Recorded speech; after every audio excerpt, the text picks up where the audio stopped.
Bienvenue à Montreal. Welcome to Montreal. It's my pleasure to be here. I'm just arriving.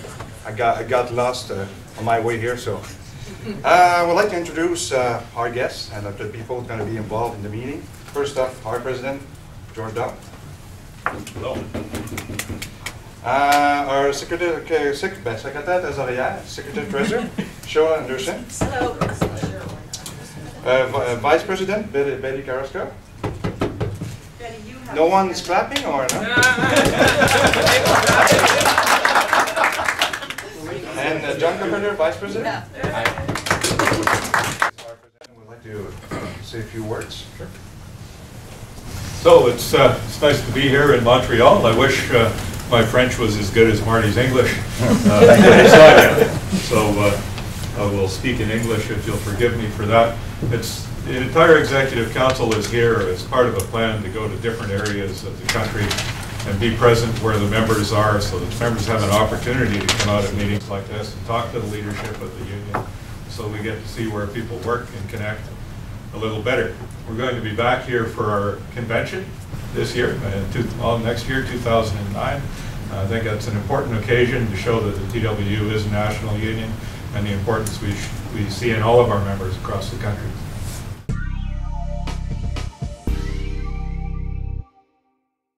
We've been actually having that type of a problem since the very first day we ever stepped foot in Eastern Canada. I remember when I very first met Jean-Luc in Ontario. He was working in CART.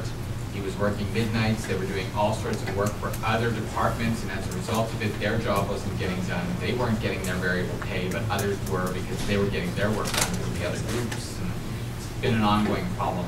And those are big issues that we need to deal with at bargaining. Okay? We need to get better language in the collective agreement that secures your variable pay for you, and we need to get some grasp on that variable pay program.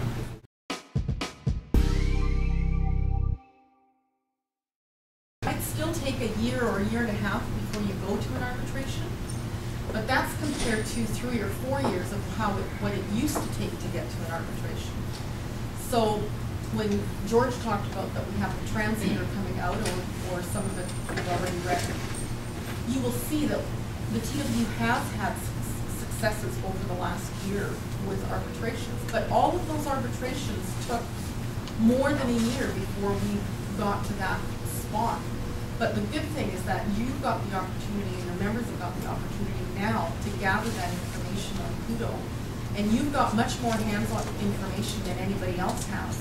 And so they will benefit this arbitration by providing information and gathering evidence so that John can use that in the arbitration.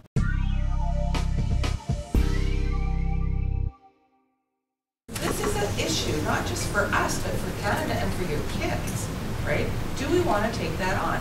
Customers don't like that when they call in for customer service, the person that they speak to can't speak their language, right? So it's an issue. It's an issue for all Canadians. And does the TWU want to take that on to protect our work? And not just our work, the future of Canada. And to support our jobs here in Canada, that's something we should always do. When you're calling a call center for anything, always pick French. Always, no matter what. It doesn't matter which language you speak, big French.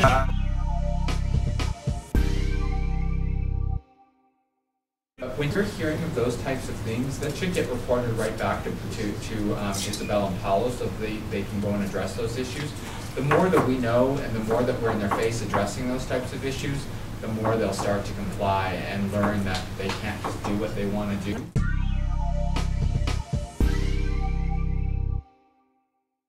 They've used temporary or part-time employees who are working regular hours for a long period of time.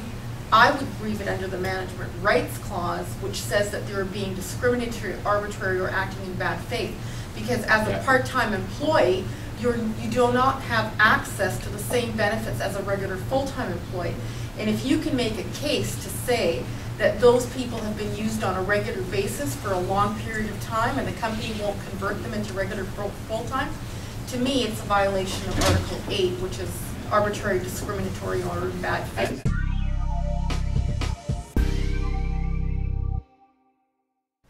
We understand and appreciate all the hard work that the members have put into the mobilization campaign, especially here in Quebec. I walked in the office that day and I was blown away at just how organized you guys were, and for that we really appreciate it.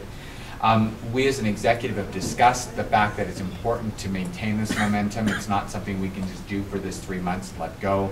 We have to look at innovative ways of doing that. We're going to be making a lot of changes. We have a new website coming in the next couple of months.